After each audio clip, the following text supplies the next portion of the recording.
월은 이름하여 가정의 달이라 이렇게 말을 합니다. 그리고 또 가정의 달이면서 어저께는 어버이날이라 이렇게 말합니다. 우리나라에서 제정한 어버이날이죠. 물론 처음에는 어머니날로 했다가 부모는 똑같은데 왜 어머니날만 하냐? 그래서 어버이날로 이렇게 했고, 처음에는 어버이날이라 했지만은 쉬는 공휴일은 아니었습니다. 그러나 이제 가정의 중요한 것을 이제 깨닫고 국가에서 어버이날을 좀 이제 쉬는 공휴일로 하자 이렇게 해서 공휴일로 제정을 해서 오늘 우리가 지금 지키게 되는 것입니다. 단지 오늘 국가에서 이렇게 어버이날을 하루를 할애하고 하지만 성경은 이미 하나님께서 모세를 통해서 십계명을 주실 때에 계명 중에 하나를 내 부모를 공경하라라고 하는 날을 정해서 공경하라 그런 것이 아니고 일생에 부모를 공경해야 할 사명적으로 우리에게 계명으로 주셨다고 하는 것을 생각해 보셔야 됩니다. 그러나 바쁜 세상을 살아가는 현대인들이 날마다 부모를 공경하는 사람도 있겠지만은 그러나 다 각자 떨어져 그래서 모계 사이에서 같이 모여 사는 사이가 아니기 때문에 떨어져 살다 보니까 또 어느 날을 하나를 정해서 특별히 부모를 더 한번 생각해 보는 그런 날로 우리 국가적으로 아마 정했지 않느냐 이렇게 생각을 해봅니다. 어제 저도 부모회라고 하는 이름을 가졌기에 자녀들이 뭐 카네이션을 가지고 오고 뭐 봉투를 가지고 옵디다. 그런데 그렇게 그냥 얼마 가져오면 얼마나 가져보겠습니까? 정성이죠. 그래서 고맙다라고 이야기는 하지만 그것이 다는 아니다. 이렇게 저는 생각을 하면서 우리 서부교회가 오늘 어버이 주일을 지키면서 항상 이때가 되면 이 말씀을 우리는 떠오르곤 하고 이 말씀을 가지고 주제로 삼아서 시간 설교하는 그런 모습들이죠. 그래서 오늘 본문 속에 주어진 말씀 에베소서 6장 1절에서 4절 간략하게 뒤에도 똑같이 말합니다만 여러 성경이 말합니다만은 이 말씀을 가지고 약속된 계명이다. 제 2절에 보면 내 아버지와 어머니를 공경하라. 이것은 약속 있는 첫 계명이니 약속. 하나님이 인간들에게 있어서 사람들에게 있어서 복을 받기를 목말라 합니다. 그래서 복 받는 최고의 비결이 뭐냐? 두 가지입니다. 영적인 복을 잘 받는 것은 하나님을 섬기는 것입니다. 하나님만 의지하는 것입니다. 그것이 십계명 1계명에 나옵니다. 그러고 난 다음에 십계명 5계명 사람과 관계성 속에 첫 계명이 무슨 계명입니까? 너희 부모를 공경하라. 그러면 이 땅에서 잘 되고 잘 살 것이다. 그러니까 이 땅에서 잘 되고 잘 살려면 내 부모를 공경하라. 하나님 앞 천국까지 가고 하나님 앞에 복을 받으려거든 1계명 유일신 하나님만을 섬겨라. 이것이 계명의 핵심입니다. 그래서 그러면 우리가 하나님을 어떻게 섬길 것인가? 다른 신을 눈돌리지 말고 오직 안식일을 기억하여 하나님 아버지 앞에만 이제 열심히 올인해라라고 하는 것입니다. 그러면서 이제 500년 이후에 보면은 내 부모를 공경해야 되고 이웃은 좀 사랑해야 되고 욕심은 버려야 되고 죄는 짓지 말아야 된다라고 하는 것입니다. 다 그 많은 것이지만 그러나 5계명은 그 많은 것이 아니라 허락하는 막 열어둔 것입니다. 더 하라는 겁니다.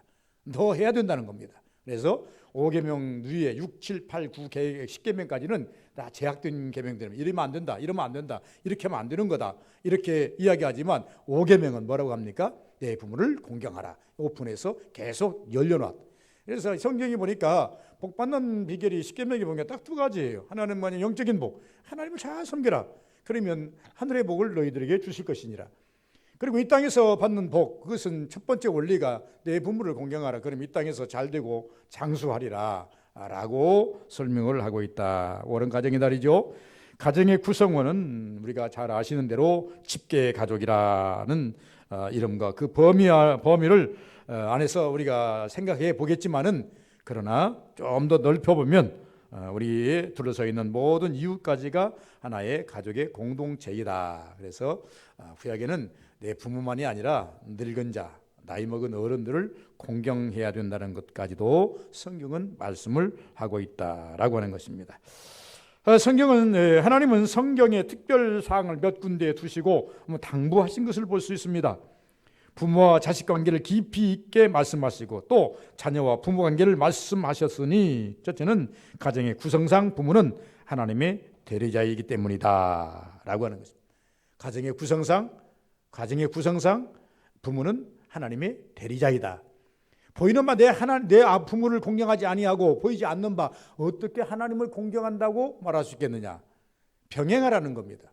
이게 아니라 보통 이스라엘 사람들이 가지고 있는 그 간과해버렸던 흘러서 자기들의 옳은 대로 이제 했던 회자가 뭐냐 그러면 이렇습니다. 내가 뭐냐면 하나님께 드릴 소를 한 마리 잡았어요. 소를 한 마리 들여서 잡아가지고 하나님께 제사로 드렸어요. 하나님께 드렸으면 됐다. 고르반 하나님께 올렸으니까 하나님께 다 드렸으니까 나는 내 사명 다한 거야. 그리고 부모는 돌아보지 않아 버려. 하나님 이것을 매우 신도 있게 책망을 하십니다. 고르반이 됐다고 하는 너희들아, 눈에 보이는 하나님 부모를 공경하지 아니하고 어떻게 눈에 보이지 않는 하나님을 공경한다고 말할 수 있겠는? 난 안 받겠다. 1차 걸러서 와라. 나부터 섬긴다고 하지 말고 너희 부모부터 섬기고 그리고 나를 향해서 와라. 이게서 1차적인 걸러오라는 겁니다. 끝이 말하는 거예요. 그래서 부모는 구성상 하나님의 대리자이기 때문이다. 레위기 20장 9절이나 출애굽기 21장 11절에 보니까 너희 부모를 아비나 어미를 저주하는 자는 죽여버리라 그랬어요. 아주 무서운 하나님의 법입니다. 놔두지 말고 너희 아비나 너희 어머니를 저주하는 자는 죽여버리라. 성경이 이렇게 험악한 말을 썼을까? 그만큼 하나님께서 자식들이 부모 공경할 것에 대해서 엄한 법을 만들었다 우리가 받으셔야 맞다 그 말입니다. 때로 우리가 살다 보면 부부가 살다 보면 자식들이 마음에 안 들 때가 있습니다. 그러면 자식들을 향해서요 그냥 저주성 욕은 아니지만 막 욕을 합니다. 그러면 그냥 제가 발깁니다. 아이고 그러지 마. 우리가 난 새끼를 우리가 이야기하면 우리가 나쁜 사람 나쁜 놈을 낳은 것이니까 좋게 이야기하자고. 이게 답입니다. 여러분들이 낳은 자식들을 여러분 욕하지 마십시오. 혹이라도 해드리는 말을 하지 마십시오. 내가 나를 욕하는 것입니다. 반대로 자녀들이 부모로부터 몸을 잊고 나와서 부모가 마음에 안 든다고 해서 부모를 향해서 저주를 한다. 성경은 이것을 어떻게 하라? 죽여버리라. 살르지 말라는 겁니다. 아주 무서운 법이다 그 말입니다. 마태복음 15장 4절과 마가복음 7장 10절에 보면 너희 부모를 공경하되, 신약에서는 조금 하나 더 붙여서 예수님께서는 이 땅에 오셔서 한 가지를 더 붙이셨습니다. 너희가 너희 부모를 공경하되, 공경하는 것이 1차 원리다. 공경하되 공경하지 아니하고 저주하는 자는 예수님도 마찬가지로 죽여버리라 그랬어요. 아니 구약에서만 사람을 죽이라는 게 아니에요. 자식들을 죽이라고 말하지 않았더라고요. 신약에서도 그런 자들은 죽여버려라. 참 우리가 사는 세상이 험악한 세상이죠. 자식을 낳아놓고 죽이는 부모가 있는가 하면, 부모를 이제 재산 때문에 죽이는 그런 자식들이 있는가 하면 참 이게 가족 상장의 비극들이 가끔씩 잊어볼만 하면 튀어나오고 잊어볼만 하면 튀어나오고 하는 이런 것을 보면서 씁쓸해합니다. 그러면서 부모는 자식에 대한 이제 불신이 자꾸 싹이 터가고 있고, 자식은 부모들에 대한 불신이 자꾸 싹이 터져 가고 있는 그런 것을 보면서 씁쓸합니다. 물론 난 내 자식들은 그러지 않겠지만은, 그럴 리 없겠지만은 사회가 점점점 척박하게 가고 있고 험악하게 가고 있다. 이것이 프루테이지가 지금은 제로에 가깝지만 이제 어느 날 보니까 시간이 되다 보니까 1%가 되고 1%가 어느 날 보니까 2%가 되고 점점점 만연이 돼 가다 보면 나중에 이것은 내가 낳은 자식, 내 다음에 나를 낳아준 부모에 대한 가족 간의 불신이 벽이 많이 싹 틀 수밖에 없는 구조가 아니겠는가 이렇게 생각하면서, 우리 믿는 성도들은 적어도 성경으로 돌아가서 하나님께서 우리 성도들에게, 사람들에게, 우리가 적어도 저는 이제 뭐 꽃을 달아주고 싶어도 부모가 계시지 않기 때문에, 양가 부모가 하나도 계시지 않기 때문에 저는 받는 입장입니다. 여러분 나이가 드셨다 할지라도 부모가 계신 분들은 부모를 섬겨야 되고, 자식들로부터는 뭘 받아야 돼요? 또 존경을 받아야 되는 그러한 세대들이 우리 교회도 많이 계신 줄 압니다. 이게 어쨌든 간에 하나님께서는 우리에게 주시는 이 가족 구성원에 대해서 이제 어떻게 하느냐 하면 서로 사랑하고 서로 유의하고 서로 존경할 줄 아는 그런 가정이 되어야 맞다는 것입니다. 왜 자녀된 입장에서 부모를 공경해야 옳은가? 부모는 우리가 아무 힘이 없을 때에 우리를 맡아주셨기 때문이다. 우리의 힘이 되셨기 때문이다 그 말이에요. 내가 어떤 거 좀 나하고 가리지 못하고 정말로 내 힘으로 거대할 수 없을 때에 그 잔주름이라 그러죠. 잔주름, 저 세세한 거, 누구도 간섭할 수 없는. 물론 성인이 되면요, 학교에 보내면 선생님이 공부 가르치고, 또 체육시설에 보면 열심히 운동 가르치고, 또 뭐 일터 보내면 일 열심히 가르치고, 이렇게 세상을 가르치는 것보다는 큰 타이틀에서 하나씩 가르치지만, 어린 아이, 막 이제 생명으로 태어난 아이는 잔주름이에요. 세세한 것을 누가 그걸 다 손봅니까? 쉽게 할 수 없는 부분입니다. 그래서 그때의 나의 힘이 되어줬던 것이 부모라고 하는 것입니다. 부모는 죽으면서까지 온갖 걱정을 다 하는 사랑이 있다라고 하는 것입니다. 지금이야 저는 이제 모든 분들이 다 어디에 가서 이제 운명을 합니까? 보통 요양원이라든가 아니면 병원의 응급실에 가서 거의 다가 다 어떻게 합니까? 운명을 하십니다. 그러나 제가 한참 목사가 돼가지고 초년생 때 이제 그 장례식을 치르러 가면요, 보통 집에서 많이 병원에서 돌아가신 분은 한 10명이면 한두 명쯤 되고 나머지 분들은 거의 다 집에서 돌아가셨습니다. 집에서 돌아가시면 보통 이제 우리 목사님들을 청해서 임종예비를 드려달라고 갑니다. 그러면 참 부모가 막 돌아가셔가지고 정황이 없어서 울고불고 하는 그 집에 딱 들어가서 먼저 시신 앞에 와서 그 시신이 정말로 어제 소천하셨나 안 하셨나 이렇게 용한 얼굴을 살펴보게 됩니다. 얼굴을 살펴보면요, 어느 분들은요 눈을 뜨고 두신 분이 계십니다. 대다수의 많은 분들이 죽으실 때 눈을 감고 돌아가시지만 어느 분들은요 눈을 뜨고 돌아가십니다. 그래야 할 때 목사나 우리 이제 예배 들어간 분들이 손으로 눈을 이렇게 싹 감겨주면서 그냥 마음으로 무엇 때문에 무엇을 못 잊어서 무엇 때문에 이렇게 이 장군은 눈을 뜨고 갔을까? 저는 그것에 대해서 확실하게 이야기할 수는 없겠지만은 과거의 어른들은 그랬습니다. 무엇인가 미련이 남아서 무엇인가 아쉬워서 눈 뜨고 눈 감고 죽을 수가 없어서, 그래서 어른들이 옛날에 그런 얘기를 했습니다. 내가 눈 감고 죽을런가 모르겠다. 염려가 많은 분들이 하는 이야기입니다. 자식에 대한 걱정이 많은 분들, 세상에 대한 남편에 대한 걱정이 많은 분들, 아내에 대한 걱정이 많은 분들, 그리고 난 다음에 이 땅에 어떤 걱정이 많은 분들은 가끔씩 이렇게 회자했습니다. 내가 눈 감고 죽을지 모르겠다. 그러니까 확실하게 제가 볼 때에 내가 보니까 몇 분들은 눈을 감지 못하고 눈을 뜨고 죽은 분들이 계십니다.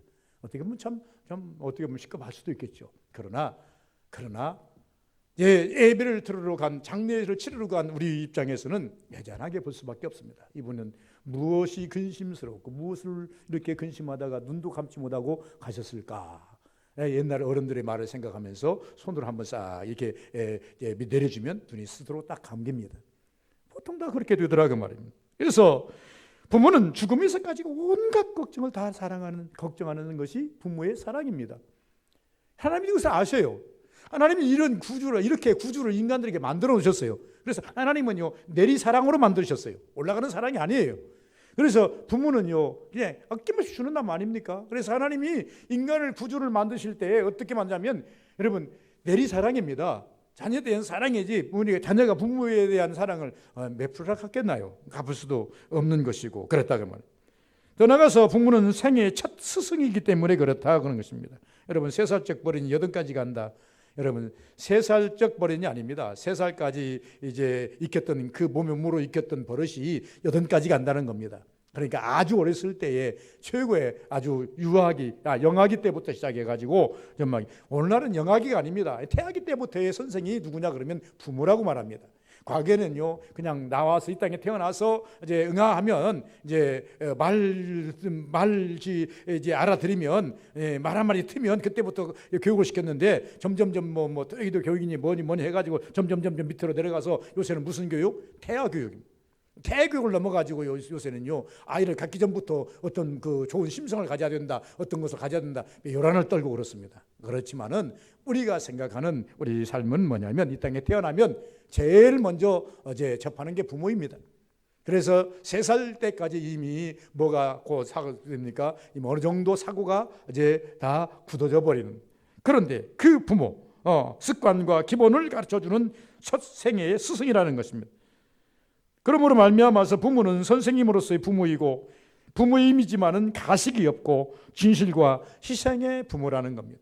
이것을 알라는 겁니다. 자녀들이 부모에 대해서 알려고 한다면 무엇을 나에게 안 해줬다, 해줬다 이것을 논할 것이 아니라 내 원하는 대로 다 들어주지 않았다, 들어줬다 이것을 가지고 논할 것이 아니라 부모는 자기가 가지고 있는 이 형편에서 제가 자녀들 길어보니까요 내가 가지고 있는 형편 이상은 어떻게 해줄 수가 없어요.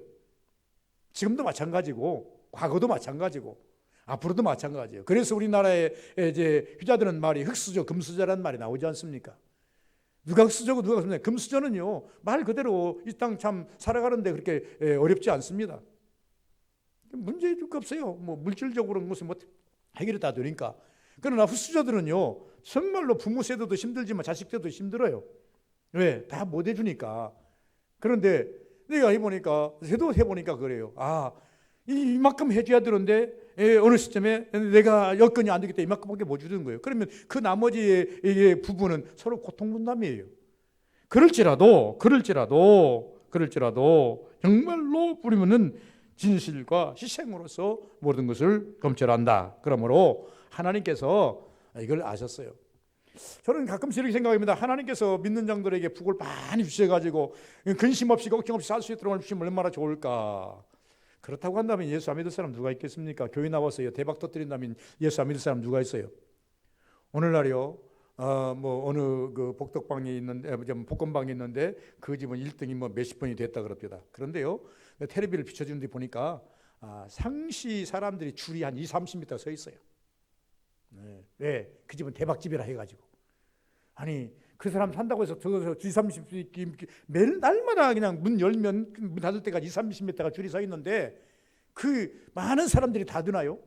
그 중에서 몇 년 동안 복권방에 있는 날부터 지금까지 아마 1년에 한 번 정도씩이나 혹은 2년에 한 번씩 이게 대박을 터뜨렸는데 그 대박 터뜨렸다는 그 집에 소문 듣고 전국에서 다 몰려든다고 말입니다. 예? 만약에 이렇게 뭐 복에 대해서 갈망하는 사람들이 많은데 예수님은 교회 나와가지고요 부자 됐다. 교회 나와서 모든 사람이 다 부자가 돼버리고 모든 사람이 다 대박 터뜨리면 교회 안 나올 사람 누가 있겠어요? 천국이야 다음 문제고, 천국이야 다음 문제고, 뭐 대박 한번 터뜨리자 가서 교회 다니고 내가 부자 되자 이런 마음으로 다 오셨지 않겠습니까? 그러나 예수께서 말씀하시죠. 뭐라고 말씀하십니까? 천국은 돈으로 가는 것이 아니다. 예. 천국은 돈으로 환산할 수 있는 곳이 아니다. 예. 우리가 어떤 청년이 와서 예수께 말하지 않습니까? 선생님 아버지가요 돌아가셨는데 우리 형님이 재산을 다 가지고 나한테 안 줘요. 내 분깃을 좀 달라고 그래도 몫이 있잖아요. 반드시 자식과 아들의 지금 사회적 관념 속에서 몇 프로는 장남이 가지고 몇 프로는 차남이 가져가는 그때 사기에 지금 우리나라야 뭐 모든 것이 평등 사회가 돼가지고 모든 부모가 죽으면 모든 자녀들이 균등하게 다 나눠갔지만은 과거에는 장남이 50% 그리고 난 다음에 50%를 그 나머지 50%를 가지고 나머지 자녀들이 다 쪼개서 가져갔 그런 불합리한 세대가 20-30년 전에 있었어요. 2-3년 전에 있었다니까요. 그런데 이것을 평등사회로 가다 보니까 안 된다. 그래가지고 요새는 이제 부모가 죽으면 무조건 그냥 다 똑같이 그냥 분배를 해버리는 그런 세상이 됐지 않겠습니까? 내 지분이 n분의 1이 있는 거예요. 그러나 예수님 시대에도 n분의 1이 아니라 그냥 균등하지도 않고 자기 몫이 있는데 그것마저도 안 주는 거예요. 그것마저도 안 주니까 이 청년이 와가지고 예수님께 말해 선생님 내가 지금 힘들어요. 뭐 때문에 힘드냐? 내가 지금 돈이 없고 너무 힘들어요. 그런데 우리 형님이 아버지가 남겨놓은 재산을 딸한테 줘야 되는데 안 주고 꽉 찾고 있어요. 좀 선생님이 좀 거들어 책망 좀 해서 뭐라고 좀 해가지고 나 좀 돈 좀 그 좀 받게 좀 해주세요. 예수께서 말씀하시면 네가 몰랐도다. 나는 이 땅에 그 돈 문제 가지고 온 것이 아니라 영혼 구원을 위해서 온 것이지 물질관념 가지고 내가 이 땅에 온 것이 아니다. 사람들이 교회를 다니면서 가끔씩 우리 이게 성공과 신앙의 성공과 실패를 갖다가 물질과 결부시킬 때가 있는데요. 그러면 안 됩니다. 저는 누가복음 16장을 보면서 나사로와 부자를 보면서 그 결말이 어떤 것입니까? 반드시 하나님은 어디에 있다? 영에 관심이 있다는 거예요. 육에 관심 있지 않았다는 것이죠. 만약에 육에 관심 있다고 한다면 부자를 뽑아가지고 교회 다니게 해서 많이 헌신하게 했어야 옳겠지요. 그러나 그 성경에 보면 거지 나사로를 하나님께서 선택하셔서 이 땅에 살면서 힘들고 어렵지만은 그를 통해서 천국으로 이끌어가는 그런 모습을 보지 않겠는가라고 하는 것입니다. 그래서 희생이다. 그러므로 본문에서 우리에게 크게 두 가지를 요구하시는데, 그러면 우리가 원하는 것을 주시겠다. 하나님께서 두 가지를 지금 오늘 본문에 보면 두 가지를 말했어요. 공경하라. 그러고 난 다음에 그다음에 순종하라. 이 두 가지를 지금 1절에 순종하라. 두 번째는 공경하라. 이것은 너희들에게 땅에서 잘 되고 장수하리라. 다 우리가 원하는 것을 다 주시겠다. 성경은요, 하나님을 섬기면 천국 가는 복의 원리예요. 다른 방법 없어요. 천국 가려면 하나님 믿지 않고는 방법이 없어요. 잘난 것 가지고 돈으로 가는 것도 아니고, 물론 여러분 뭐 어느 날 발표를 했다 100억을 가지면 우주선 한번 여행하고 올 수 있답니다.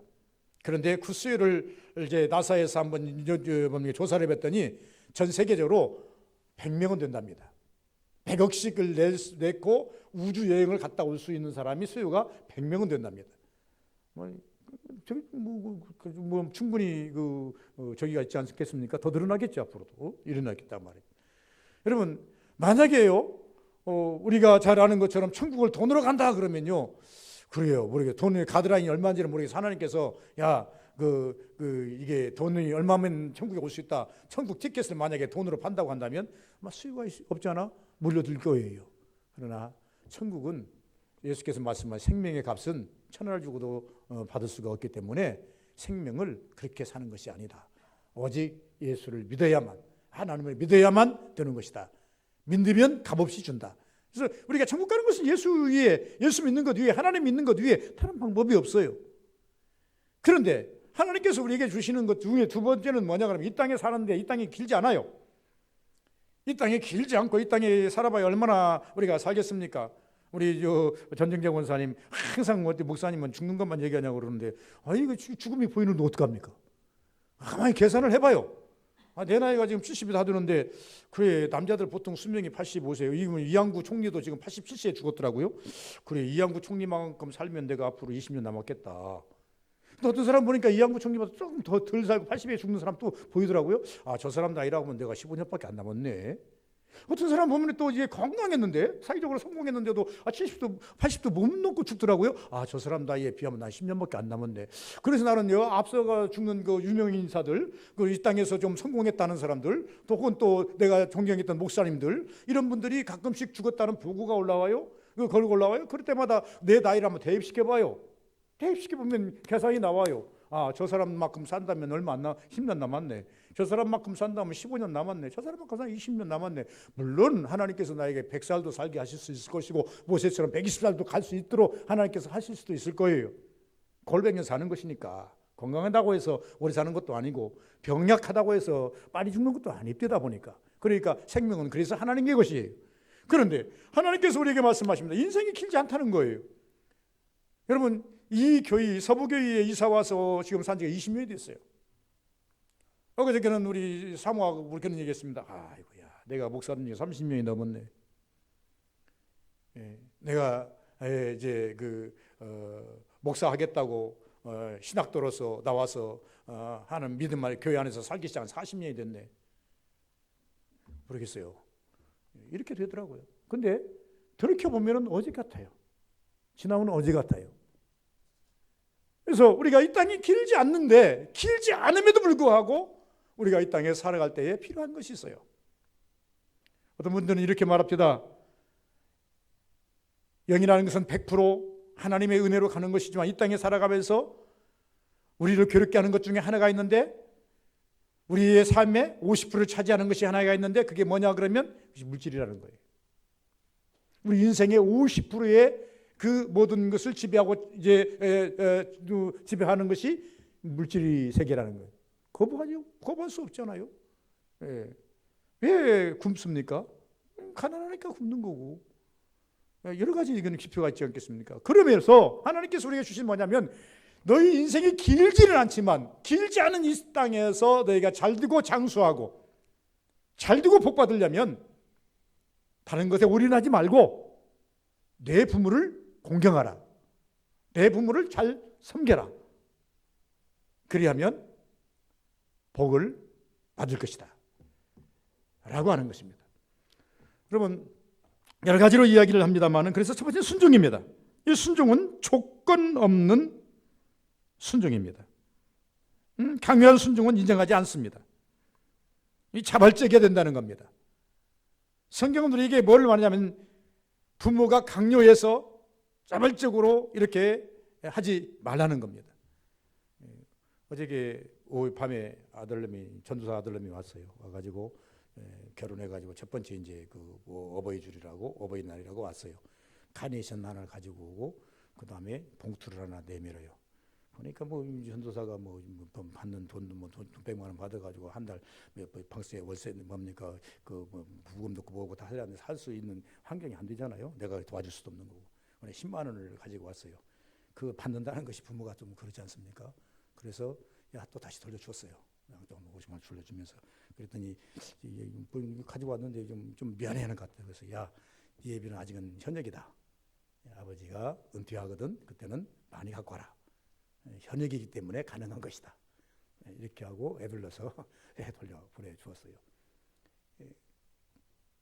그리고 제가 이렇게 말을 합니다.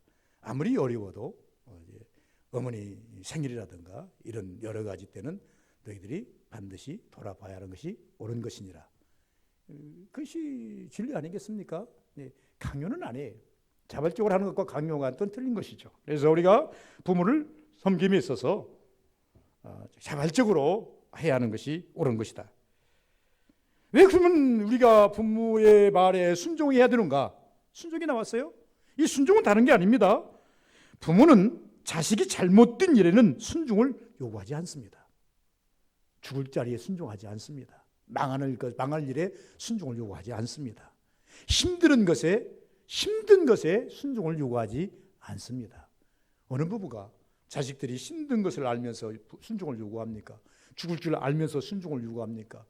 여러분, 오늘 한강에서 익사한 의대생 그 아버지 절절하게 절규를 하면서 지금 사인을 밝혀야 되겠다. 그래서 어떻게 사인이 결말이 날는지 모르겠습니다만은 사회적 회사가 되고 있지 않습니까? 그러면서 참 이제 어떻게 보면은 그 자식을 내가 보니까 애지중지하게 엄청나게 아마 잘 키우신 것 같아요. 키우시고 난 다음에 죽기 직전까지도 아버지하고 문자를 주고받으면서 서로 그 애틋한 문자를 보면서 참 그렇구나. 그래서 자식도 부모에 대해서 정말로 내가 볼 때 못된 자식은 아닌 것 같고 순종하고 아끼는 자식 같구나. 그리고 부모도 그 자식에 대해서 어려운 것이라든가 힘든 것을 요구하지 않고 정말로 잘 크기를 바라고 이랬던 것 같구나라는 것이 아마 그림이 조금은 그려져요. 그 사장에 대해서 정확히 제가 알 수는 없지만은, 그래서 부모는 잘못된 순종을 요구하지 않는다. 부모는 자기 자신보다 자녀들이 잘 되기를 바라는 수 있으면 좋은 것이고 그것을 남겨주려고 애쓰는 것이 부모 아니겠습니까? 그래서 웬만하면 자녀들의 입장인 우리가 부모의 그 말에 순종함이 옳겠다, 따라가는 것이 옳겠다 이렇게 생각합니다. 그러면 두 번째는 공경입니다. 하나님은 마음의 행위를 요구하십니다. 마음으로부터. 행위적인 것을 보다도 마음이 어떠하냐. 다시 말하면 공경은 마음에서부터 우러나야 된다는 것을 우리가 말하고 있다 그 말입니다. 어떻게 보면 우리가 보는 공경이라고 하는 것은 자기 희생이 따라야 되겠죠. 왜 희생을 따라야 됩니까? 부모가 나를 여기까지 성장하기까지 역할이 어떤 것인가 라고 하는 것을 우리가 한번 뒤돌아보면 우리가 어느 정도 그림이 그려진다고 하는 것이죠. 다 이해하지 못해요. 부모의 심정을 어떻게 다 이해합니까? 부모가 되어봤을 때 이해하는 것처럼 다 이해하지 못합니다. 이해하지 못하지만은 이해하려고 노력해야 하는 것이 우리의 노력 아니겠는가라고 하는 것입니다. 그래서 자기의 희생이 필요하다라고 하는 것. 더 나아가서 나의 나됨을 한번 돌이켜봐야 된다는 거예요. 나의 나됨. 우리가 하나님께 은혜 받는 제일 좋은 방법이 어떤 것입니까? 주여 내가 여기 있사오니 나를 도우소서. 하나님 내가 여기 있사오니 나를 돌아보아 주시옵소서. 그리고 내가 나를 하나님 아버지 한번 바라보게 하옵소서. 가능한 일이죠. 뭐 세상적인 것은 모르지만 영적으로는 가능한 일입니다. 쉽게 말하면 뭐 내 영이 이탈해가지고 육체를 바라보는 것이 아니라 정말로 하나님 시각에서 나를 바라보면 보여요. 우리가 영적으로 하나님 시각에서 나를 바라보면 보인다면 하나님이 이것을 어떻게 보셨을까? 내 기도를 어떻게 받으셨을까? 내 예배를 어떻게 받으셨을까? 내 행위를 어떻게 보셨을까? 하나님 시각, 주님 시각으로 나를 바라보면 가능한 거예요. 그것처럼 우리가 자녀된 우리가 나의 나됨을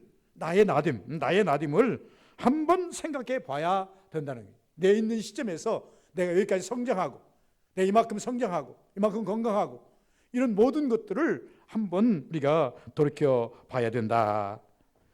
예, 다시 말하면 나의 나됨, 나를 낳아 주셨기에, 보살펴 주셨기에, 또는 가르쳐 주셨기에, 나는 도와주셨기에 여러분들이 여기까지 온 것 아니겠습니까? 여러분 스스로 온 자들이 누가 있어요? 스스로 온 자가 없어요. 물론 내가 스스로 왔다고 생각할지는 모르지만 스스로 왔다고 생각하면 안 됩니다. 어른이 돼서 저희 아버지야 뭐 걔는 아른합니다. 저희 아버지는 내가 18살 때 돌아가셨는데 10년 동안 방에만 계셔가지고 밖에 한번 나가보지도 못하시고 끙끙 앓다가 돌아가셔서 그냥 앓는 소리만 지금도 계속 이게 환청 들립니다. 예. 그런데도 불구하고 우리 아버님이 돌아가셨는데 어느 날 나도 모르게 아버지가 얼마나 보고 싶은지, 돌아가신 아버지가 보고 싶은지, 얼마나 보고 싶은지 그냥 막 눈물을 흘렸어요. 눈물을 흘리고 난 다음에 한때는 기도했어요. 그걸 어떤 기도했냐면, 그래, 내가 천국에 가면 아버지 볼 수 있겠지. 그래서 그 다음부터 내가 모든 사람들은 이렇게 말했습니다. 우리 아버지는 이제 바짝 말라가지고 이 피골이 상절이 돼가지고 먹지를 못하고, 그다음에 다리는 이제 밭어가지고 이게 뼈만 남아가지고 이제 앉아만 계시다 보니까 돌아가셨는데 이 무릎이 펴지도 않아가지고 이웃집 아저씨가 와가지고 그냥 이 무릎을 갖다 으드득하게 그냥 밀어 넣어가지고 이게 그러면 널판지에다가 깍깍 묶어가지고 수족을 그렇게 거두셨어요. 그걸 봤어요. 그 정도로 돌아가셨으니 방에서 그때 당시 뭐 병원 올 수도 있는 상황도 아니었고 10년 동안 했으니 그런 아버지 그 모습밖에는 보이지는 않아요. 그런데 어느 날 그 아버지가 보고 싶은 거예요. 그런데 현실적으로 없는 거예요. 예. 성장했는데도 그래요.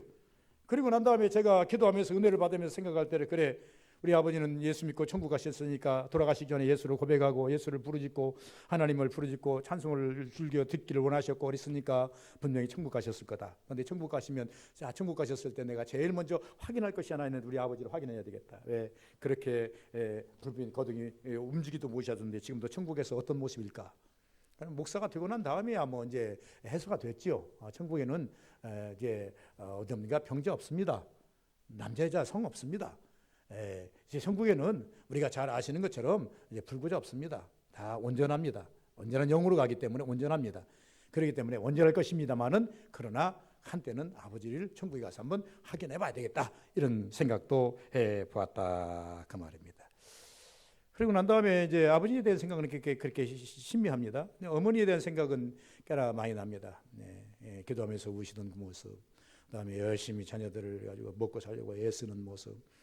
그럼 자기 마음대로 안 되니까 자식들이 얼마나 내가 고집이 센지 나를 향해서 막 그냥 가슴 아프게 막 그냥 화를 내시면서 막 폭언을 하시면서 그냥 좀 하시면서 막 이제 좀 말아가 살기를 종용했던 그런 모습들. 오늘날 부모가 돼서 이렇게 보니까 왜 그래야만 했는가 하는 것이 어렴풋이 생각이 나요. 왜 그래야만 했을까요? 내가 부모의 뜻대로 순종하지도 않고 부모가 원하는 대로 가지도 않으니, 이렇게 가다가는 이놈 뻔한 건 아니겠어요? 뻔한 것 아니겠어요? 그러니까 때로는 하나님께 기도하면서도 이게 쉽게 자기 기도대로 이루어지지 않으니까 그냥 와서 이제 또 예언도 해봤다가 이렇게 해야 된다고 이제 사정도 해봤다가 안 되면 막 욕도 했다가 이런 것들을 보면서 오늘 보니까 오늘 아련히 한번 뒤돌아보니까 내가 어떤 삶을 살았고 내가 얼마나 부모한테 잘못했는가, 이런 생각이 나더라고 말입니다. 그러나 현실적으로 오늘날 내가 어른이 돼서 왔을 때 우리 부모는 계시지 않아요. 마음속에만 살아있는 것을 아련하게 보일 뿐인 거예요. 그러므로 성경을 제가 설교하면서 말합니다. 성경이 말하는 것은, 여러분 부모님들이 여기 보면 우리 지금 이제 그 요양에 계시는 어르신들이 어머님들이 계신 분들이 계시는데, 어떻게 보면요 90살 뭐 100살 다 돼가, 요새 100세 시대니까 그럼 참 하루하루가 참 힘들 때가 있습니다. 그러다 보면요, 이렇게 아련하게 아이고 이게 빨리 돌아가셨으면 하는 얘기인데 여러분 생각보다 빨리 돌아가십니다. 얼마 안 남았어요.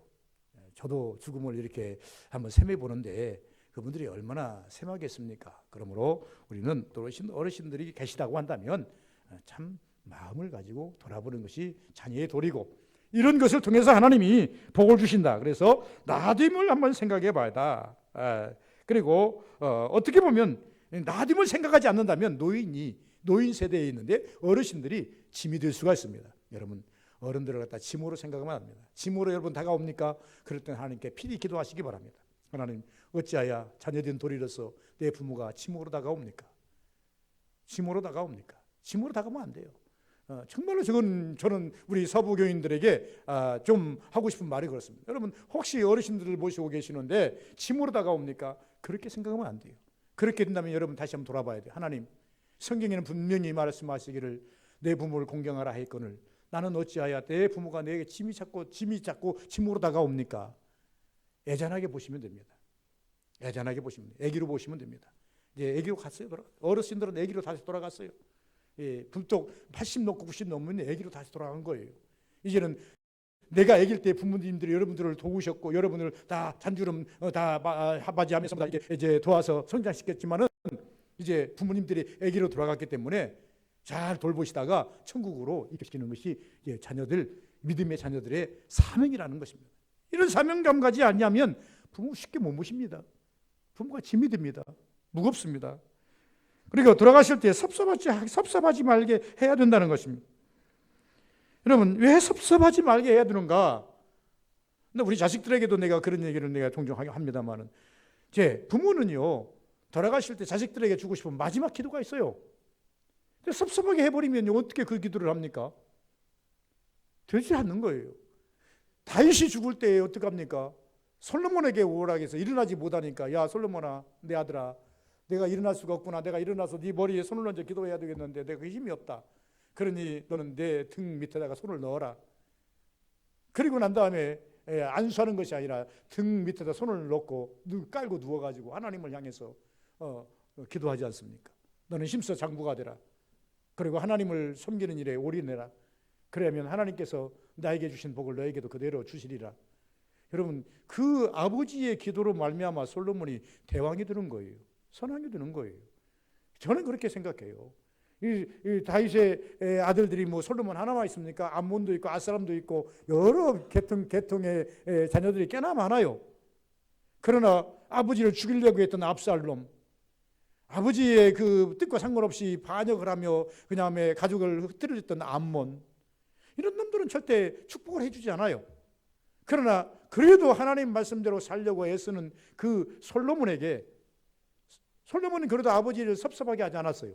그래서 솔로몬에게 오라 해서 그 등에다가 손을 놓고 그래 마지막 축복을 해주는 그런 모습을 우리가 볼 수 있다. 그래서 오늘날 우리가 생각할 때에 적어도 뭐 이제 나이가 드셔가지고 이제 정신이 오락가락해서 제대로 축복할 수 없는 역전도 될 수도 있겠으나 그러나 영은 살아서 여러분. 저는 항상 이렇게 말합니다. 오늘날 우리가 21세기에 살아가면서요, 참 힘든 시기를 살아가는데 나이를 많이 먹다 보니까 많은 분들이 치매에 많이 이제 걸리는 경우들이 많습니다. 어떤 분이 어저께 전화가 와가지고는 치매보험 하나 들으라고 자꾸 이야기를 해가지고 사회적으로 뭐 치매가 20% 30%라고 해서 가만히 보니까 내가 나중에 오래 살다가 치매 걸리면 자식들에게 짐지겠다 그래서 아이고 그러냐고 그러면 얼마냐고 그래서 치매보험 하나 들어놨습니다. 그래가지고 이제 1년 뒤면 이제 검사해가 치매 무슨 그 조그만 저 근거만 있어도 뭐 그냥 뭐 돈이 나오고 멋지고 온다고 그래서 일단 하나 들어놨습니다. 참 목사가 들을 일은 아닌데 그래도 어쩔 수 없이 사회적 개념이니까 왜 그러냐면 목사님들도 나이 많으신 분들이 치매에 걸리셔가지고 여러 가지 헛소리를 하고 계신 분들 계시더라고. 그런데 저는 이렇게 말합니다. 여러분 영과 육은 다릅니다. 치매는 뇌에서 일어나는 작용이기 때문에 언어 구조라 생각을 뭐 가져가 버리기 때문에 어른 소리를 하지만 영은요 치매라는 건 없습니다. 영과 육은 다른 것입니다.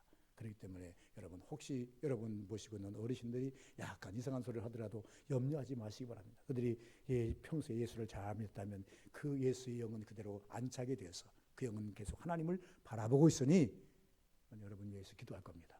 기도해야 되지 않겠습니까? 그렇게 봐야 된다 그런 것입니다. 그래서 이제 여기 비밀이 있어요. 축복이 있다는 것입니다. 복 받는 비결이 무엇인가? 이 땅에 사는 모든 사람들은 잘 되는 복을 원하고 있습니다. 첫째는 땅에서 잘 되고 장수하는 것인데 성경에 나왔습니다. 이로써 내가 잘 되고 내가 땅에서 장수하리라. 그러나 지금 우리 민족, 우리나라는 장수하는 것을 두려워하고 있습니다. 그 이유는 자녀들로부터 외면당하기 때문에. 참 우리나라는 지금 현상이 그렇습니다. 과거의 모계 사회 혹은 이제 그 가족 공동체 사회가 무너져 버려서 이들은 이제 핵가족 시대로 이제 가면서 이제 힘든 세상이 되었습니다. 물론 이유는 있습니다. 왜 그러냐 그러면은요. 예, 어떻게 보면은 그렇습니다. 부모가 여럿이서 자녀가 여럿이서 부모 하나를 모시는 것은 쉬웠는데 요새는 어떻게 보면요, 아들 하나 낳고 딸 하나 낳다 보니까 두 사람이 모여가지고 네 사람을 건설을 해야 되다 보니까 버겁고 힘든 거예요. 그러다 보니까 이게 공경 자체도 힘들고 어렵습니다. 이것을 알고 많은 사람들이 이제는 내 노후는 내가 알아서 책임져야 되겠다 해서 지금 열심히 지금 이 세대, 우리 세대까지는 힘듭니다만 우리 밑에 세대들은 열심히 나름대로 준비하는 것을 볼 수가 있습니다. 그러지만은 땅에서 잘 돼야 된다. 잘 돼야 된다. 그래서 우리는 적어도 땅에서 잘 되려면 자녀들 이상에서 우리 잘 되려면 하나님 말씀대로 성경 내려서 보지 말고 올려서 보라 이렇게 말합니다. 둘째는 끝까지 잘 되는 것이 뭐냐면 균형입니다. 부모를 모시고 있는 여러분들에게서 한 가지 팁을 준다면 항상 이때가 되면 제가 말씀합니다만은 제가 이제 그 노인들을 어르신들을 많이 신방 연날에 하고 이제 부모사 이렇게 보니까 제일 갖춰야 할 것이 뭐냐 그러면 따순 겁니다. 몸이 차가워져요. 피가 혈액순환이 잘 안 돼요. 그래서 따숩게 해주라. 부모를 모시고 계시는 가정들은 집을 따숩게 해야 됩니다. 두 번째는요, 당이 필요합니다. 사탕을 항상 준비해 놓으셔야 됩니다. 정말 이것은 필수입니다. 그리고 난 다음에 이빨 없다고 고기 안 준다? 아닙니다. 여러분, 단백질은 반드시 섭취해야 됩니다. 그래서 세 가지만 준비 잘하면 노후에 계시는 어르신들 잘 공경하는 겁니다. 나머지야 얼마나 그분들이 돌아다니면 얼마나 돌아다니고 돈 쓰면 얼마나 돈을 쓰고 얼마나 무슨 일을 만들고 다니겠습니까? 이제는 자식들이 갖다 주는 것 공경받고 사는 것 아니겠습니까? 그래서 이 공경하는 것 중에서 세 가지는 반드시 준비해야 되는데 하나는 따뜻하게 하라. 어쨌든 따뜻하게 하라. 두 번째는 어떻게 하라? 단 것을 사탕을 항상 준비해라. 단 것을 해라. 단 것을 먹여가지고 당이 올리게 만드는 건 아니고 당이 필요하기 때문에 당을 꼭 보충할 수 있도록 만들어라. 세 번째는 단백질이 필요하니 이빨이 없으면 갈아서라도 꼭 고기를 드릴 수 있는 그런 여건을 만들어라는 겁니다. 오늘 가정의 달이고 오늘이 어버이 주일이기 때문에 제가 이런 말씀을 드리는 것이니까 참고로 우리가 하나님을 믿으면서 천국을 향한 우리가 이 땅에서 우리를 낳아주신 부모를 섬김에 있어서 복받는 그냥 섬기는 것으로 끝나는 게 아니라 성경은 잘 섬기면 복을 받는다 그랬으니 복받는 일에까지 우리가 올인하는 것이 은혜가 아니겠는가. 그래서 한 번쯤 나를 돌아보면서 내가 여기 있는 것, 내가 오늘 여기 숨쉬고 내가 살아있는 것 부모의 은혜 아닙니까? 하나님 은혜 아닙니까? 동시에 이것을 우리가 잘 이행할 수 있어서 복을 받는 우리 서부교인 되시기를 주의 이름으로 축원을 드립니다. 거룩하신 아버지 감사합니다. 복된 역사가 우리 삶 속에 있기를 소원합니다.